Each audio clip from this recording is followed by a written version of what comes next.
Hello girls. इससे पहले video में हमने आपको रीढ़ की हड्डी का सार बताया था। थोड़ा सा और बता दें, फिर हम उसके प्रश्न करेंगे। रीढ़ की हड्डी एक सामाजिक व्यंग एकांकी है। इस पाठ के माध्यम से लेखक ने सीधा उन लोगों पर प्रहार किया है जो लड़के और लड़कियों में भेद करते हैं। रीढ़ की हड्डी में जगदीश चंद्र माथुर जी ने उस स्थिति को बताने की कोशिश की है जब लड़कियां पढ़ लिख कर सक्षम हो जाती हैं तथा उनमें आत्मविश्वास जाग उठता है, फिर भी समाज के कुछ दकियानूसी विचार वाले लोग लड़कियों की इस सफलता से दुखी रहते हैं। अब प्रश्न करते हैं। पहला प्रश्न है, रामस्वरूप और गोपाल प्रसाद बात बात पर एक हमारा ज़माना कहकर अपने समय की तुलना वर्तमान समय से करते हैं। इस प्रकार की तुलना करना कहाँ तक तर्क संगत है? तर्क यानी आपको कारण देना पड़ेगा उसके लिए कि क्या ये उचित है। प्रश्न करते हैं। रामस्वरूप और गोपाल प्रसाद अपने ज़माने की बातें इसलिए करते हैं क्योंकि उन्हें ऐसा लगता है कि उनके समय में भी जो कुछ हुआ है वो बहुत अच्छा था, परंतु इस तरह का मानना सही नहीं है।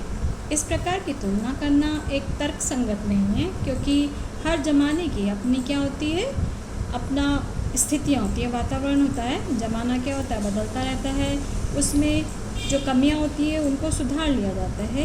इसलिए मनुष्य को इस परिवर्तनशील समाज के साथ अपने विचारों और परंपराओं को भी बदल लेना चाहिए।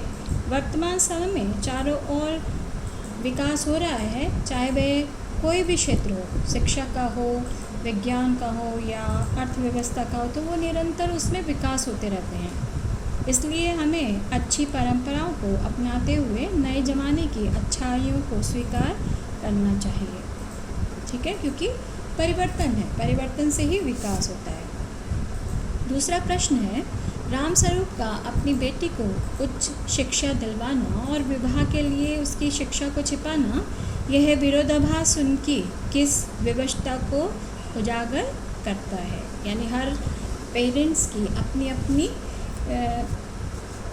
कमियाँ होती है या अपनी अपनी लाचारी होती है, उसके अनुसार वो अपने आप को विवश करते हैं। तो यहाँ पर दिखाया गया है कि रीढ़ की हड्डी नामक एकांकी में पिता ने जो लड़की थी उमा, उसकी बीए पास होने को छुपाया और उसका खुलासा न हो जाए, इसलिए उन्होंने कहा कि आधुनिक विचारों तथा शिक्षा के समर्थक जो लोग होते हैं वे तरक्की कर पाते हैं, लेकिन यहाँ पर वे मानते थे कि शिक्षा पर लड़के लड़कियों का समान अधिकार है, परंतु उनकी लड़की का विवाह एक अच्छे पढ़े लिखे संभ्रांत परिवार में हो, यह उनकी एक इच्छा थी और इसीलिए उन्होंने उसकी पढ़ाई को छिपाया था। यह उनकी व्यवस्था थी क्योंकि गोपाल प्रसाद पढ़े लिखे होने के बावजूद विवाह हेतु कम पढ़ी लिखी लड़की चाहते थे। उनका यह विरोधाभास उनकी इस व्यवस्था को उजागर करता है कि आधुनिक समाज का सभ्य नागरिक होने पर भी उन्हें रूढ़िवादी विचारों के लोगों के दबाव में झुकना पड़ता है। लेकिन जब लड़के वाले उमा को देखने आते हैं तब उमा की सच्चाई उनके सामने आ जाती है। तीसरा प्रश्न, अपनी बेटी का रिश्ता तय करने के लिए रामस्वरूप से जिस प्रकार के व्यवहार की अपेक्षा कर रहे हैं वह उचित क्यों नहीं है? यहाँ पर जो पिता हैं रामस्वरूप, वे अपनी बेटी का रिश्ता तय करते समय उमा से विनम्र और दब्बू स्वभाव की आशा करते हैं कि वह चुपचाप रहे। वे चाहते हैं कि लड़के वालों के सामने वह कम पढ़ी लिखी, सीधी सादी और सरल शांत स्वभाव की दिखे। उसे उच्च शिक्षा प्राप्त लड़की की तरह बिल्कुल भी व्यवहार नहीं करना चाहिए। रामस्वरूप का ऐसा सोचना सर्वथा अनुचित है क्योंकि लड़की कोई भेड़ बकरी यानी कोई जानवर नहीं है या कुर्सी मेज नहीं है जो अपने ऊपर अन्याय को चुपचाप सहती रहे। उसकी भी अपनी आकांक्षाएं होती हैं, उसके पास भी मन है जिसे वह अच्छे बुरे का आभास होता है। सहन करने की भी एक सीमा होती है। कोई भी व्यक्ति, चाहे वह लड़का हो या लड़की, एक सीमा तक ही सहन कर सकते हैं, परंतु लड़की से सभी चाहते हैं कि वह जीवन भर सहन ही करती रहे। उमा उच्च शिक्षित लड़की है, उसके ही अनुरूप व्यवहार करना चाहिए, ना कि लड़की होने के कारण अन्याय को सहन करना। ठीक है, तो हमेशा हमें उचित और अनुचित का ज्ञान होना चाहिए और हमें जो ज्ञान मिलता है उसी के आधार पर हमें अपने जीवन जीने की पूर्ण स्वतंत्रता है। क्वेश्चन नंबर 4, गोपाल प्रसाद विवाह को बिजनेस मानते हैं और रामस्वरूप अपनी बेटी की उच्च शिक्षा को छिपाते हैं। क्या आप मानते हैं कि दोनों ही समान रूप से अपराधी हैं? इस पर अपने विचार व्यक्त कीजिए। यहाँ पर जो लड़के के पिता हैं गोपाल प्रसाद, विवाह को एक क्या मानते हैं? बिजनेस मानते हैं, क्योंकि वह विवाह जैसे पवित्र संस्कार को बिजनेस का दर्जा देना उनकी मूर्खता है।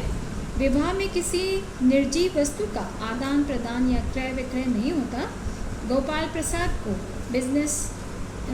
विवाह को बिजनेस समझते हैं, इसी कारण लड़की के बारे में पूरी जांच पड़ताल करते हैं। और वहीं दूसरी ओर जो लड़की के पिता हैं, वे लड़की को विवाह के बंधन में बांधने के लिए रामस्वरूप अपनी लड़की की पढ़ाई को छुपाते हैं। रामस्वरूप चाहते हैं कि उनकी लड़की का विवाह यदि उनसे कम पढ़ी लिखी बताने से संपन्न हो जाता है तो ठीक है, परंतु देखा जाए तो दोनों ही अपनी अपनी गलत धारणाएं रखते हैं। बेटी की उच्च शिक्षा को दिलाना अपराध नहीं है, बल्कि विवाह एक बिजनेस कदापि नहीं हो सकता। यह तो दो लोगों के पवित्र बंधन को बांधने का एक कार्य है। इस प्रकार हमारी दृष्टि में दोनों ही समान रूप से अपराधी हैं। क्वेश्चन नंबर 5, आपके लाडले बेटे की रीढ़ की हड्डी भी है या नहीं? उमा इस कथन के माध्यम से शंकर की किन कमियों की ओर संकेत करना चाहती है? ये आपके एकांकी की पंक्तियाँ हैं। तो यहाँ पर उमा का यह कहना कि आपके लाडले की रीढ़ की हड्डी है या नहीं, इस कथन के माध्यम से शंकर की निम्न कमियों को उसने उजागर किया या संकेत करना चाहती है। गोपाल प्रसाद का लड़का शंकर स्वयं अनेक बुराइयों एवं कमियों से युक्त है, फिर भी गोपाल प्रसाद अपने लड़के के लिए एक सर्वगुण संपन्न लड़की की खोज में है।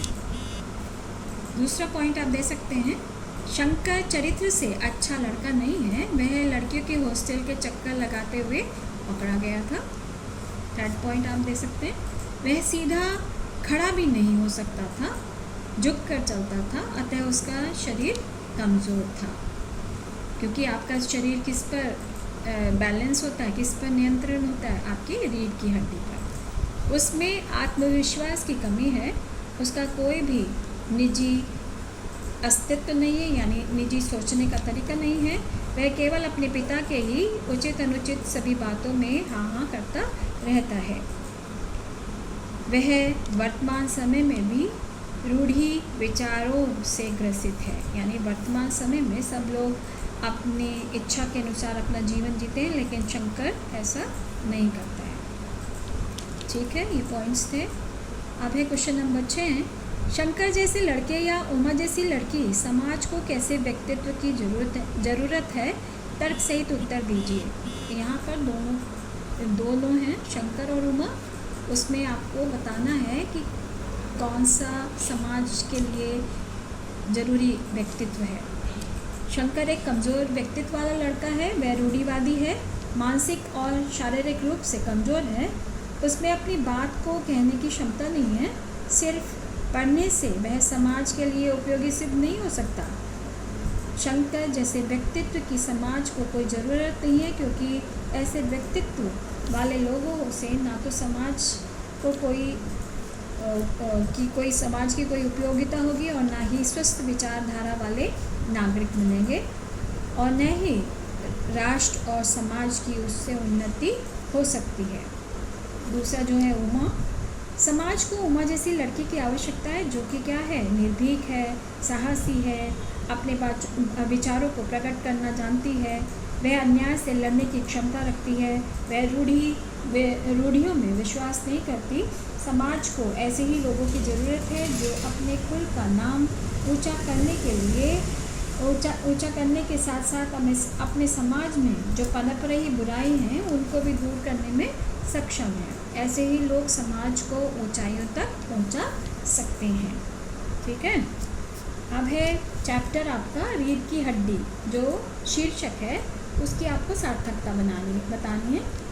रीढ़ की हड्डी एकांकिका शीर्षक बिल्कुल उचित है, क्योंकि शरीर को सीधा रखने में रीढ़ की हड्डी का बहुत महत्व होता है। यह स्थिति चरित्र की भी है। यहाँ हड्डी चरित्र का क्या है, प्रतीक मानी गई है। इस प्रकार रीढ़ की हड्डी का जो एक प्रतीकार्थक अर्थ है, तो यहाँ पर चरित्र से उसका सीधा संबंध है। शंकर में रीढ़ की हड्डी नहीं थी, इस कारण ही वह चरित्रहीन था। उसमें खुद का कोई अस्तित्व नहीं था, वह दूसरों पर निर्भर रहता था। उसके विवाह के हेतु लड़की के गुण उसके पिता तय करते थे और शंकर उसी में अपनी सहमति प्रकट कर देता था। उसमें निर्णय लेने की क्षमता नहीं थी। यदि ऐसे व्यक्ति को समाज के संचालन का भार दे दिया जाए तो वह सामाजिक स्थिति पर एक नेगेटिव यानी नकारात्मक प्रभाव डालेगा। जिसमें स्वयं को संभालने की शक्ति ना हो तो वह दूसरों को कैसे संभाल सकता है। इसलिए रीढ़ की हड्डी सार्थक शीर्षक है। ठीक है, अब है कथा वस्तु के आधार पर किसे एकांकिका मुख्य पात्र मानते हैं। जैसे कि हमने आपको बताया है, तो जो एकांकिका मुख्य पात्र है, यहाँ पर हमें किसे मानना चाहिए, उमा को मानना चाहिए। इसका कारण है कि इसी पात्र के माध्यम से लेखक अपनी बात कहता है। उमा द्वारा व्यक्त विचार स्वयं लेखक के अपने विचार हैं। उमा अपने सशक्त व्यक्तित्व का परिचय देकर अन्य सभी पात्रों को एक हाशिए पर डाल देती है। वह समझदार है, सुशील है, निडर है, बड़ों का सम्मान करने वाली है। तो इसीलिए ये जो घटना चक्र है वो उमा के चरित्र के इर्द गिर्द घूमता रहता है। ठीक है, एकांकी के आधार पर रामस्वरूप व गोपाल प्रसाद की चारित्रिक विशेषताएं बताई गई। इसमें आपको उनकी कैरेक्टरिस्टिक्स बतानी है दोनों की। रामस्वरूप एक लड़की के पिता हैं। वे अपनी बेटी को उच्च शिक्षा दिलाने के पक्ष में हैं, परंतु बेटी के विवाह को लेकर परेशान हैं। इस कारण वे अपनी बेटी की पढ़ाई लिखाई को छुपाते हैं और परिस्थितियों से समझौता कर लेते हैं। वे समाज से डरते हैं। उनके स्वभाव में थोड़ी क्या है, झुंझलाहट भी है, क्योंकि वो अपने मन के अनुसार कार्य नहीं करते, तो एक तरीके से वो झुंझलाहट भी है उनमें। दूसरी तरफ जो गोपाल प्रसाद हैं, वो लड़के के पिता होने के नाते अपने आप को अपने ऊपर गर्व महसूस करते हैं। वे पुरानी विचारधाराओं के दकियानूसी व्यक्ति हैं। वे लड़कियों की पढ़ाई को अच्छी नज़र से नहीं लेते, क्योंकि जो पढ़ी लिखी लड़कियाँ होती हैं वो घर के कामकाज में हाथ नहीं बटाती। शादी उनके लिए एक व्यापार है और साथ ही में वे क्या हैं, दहेज के लोभी भी हैं। ठीक है, इस एकांकिका प्रश्न नंबर 10 क्या उद्देश्य है, यानी इसका आपको क्या उद्देश्य बताना है। इस एकांकी के माध्यम से लेखक ने समाज में व्याप्त जो विषमताएं हैं, यानी जो कमियां हैं, जो रूढ़ियां हैं, उनको दूर करने का प्रयास किया है। लेखक कहता है कि आज के समय में लड़के और लड़कियों में हमें भेद नहीं करना चाहिए। लड़कियों को भी समाज में शिक्षा व सम्मान प्राप्त करने का भी अधिकार है जितना लड़कों को होता है। हमें रूढ़िवादिता को समाप्त करना होगा, विचारों में बदलाव लाने होंगे और सशक्त चरित्र का निर्माण करना होगा। चाहे वो लड़का है चाहे वो लड़की है, दोनों को ही हमें बराबर से देखना होगा। समाज में उमा जैसी लड़की की आवश्यकता है जो शिक्षित होने के साथ साथ भी क्या है, स्पष्टवादी है, अन्याय के खिलाफ आवाज़ उठाना जानती है और चरित्रवान है, जो हमारे समाज को विकसित करने और जो जितनी भी बुराइयां हैं उनको दूर करने में समर्थ हो सकती है। इस एकांकी के माध्यम से लेखक ने कमज़ोर चरित्र और रीढ़ विहीन यानी रीढ़ की हड्डी से रहित लोगों को उनकी कमियों के बारे में बताने की कोशिश की है। अंतिम प्रश्न है, समाज में महिलाओं को उचित गरिमा दिलाने हेतु आप कौन कौन से प्रयास कर सकते हैं। ये थोड़ा सा आपके ऊपर मैं छोड़ दे रही हूँ, आप इसको करेंगे कि महिलाओं को अपनी गरिमा यानी अपना सम्मान दिलाने में आप कौन कौन से प्रयास कर सकते हैं। इसको आपको ऑन लिखना होगा और अपनी पर्सनल कॉपी में लिखकर मुझे मेरे पर्सनल नंबर पर सबमिट करना होगा, ठीक है। इसमें आपको प्रश्न करने हैं 1, 2, 6, 7, 9 और 10। जो 11वां प्रश्न है वो आप लोग अपनी पर्सनल नोटबुक में अपने ऑन शब्दों में यानी अपने विचारों के माध्यम से उसको आप लिखेंगे। इसी के साथ हम समाप्त करते हैं। धन्यवाद।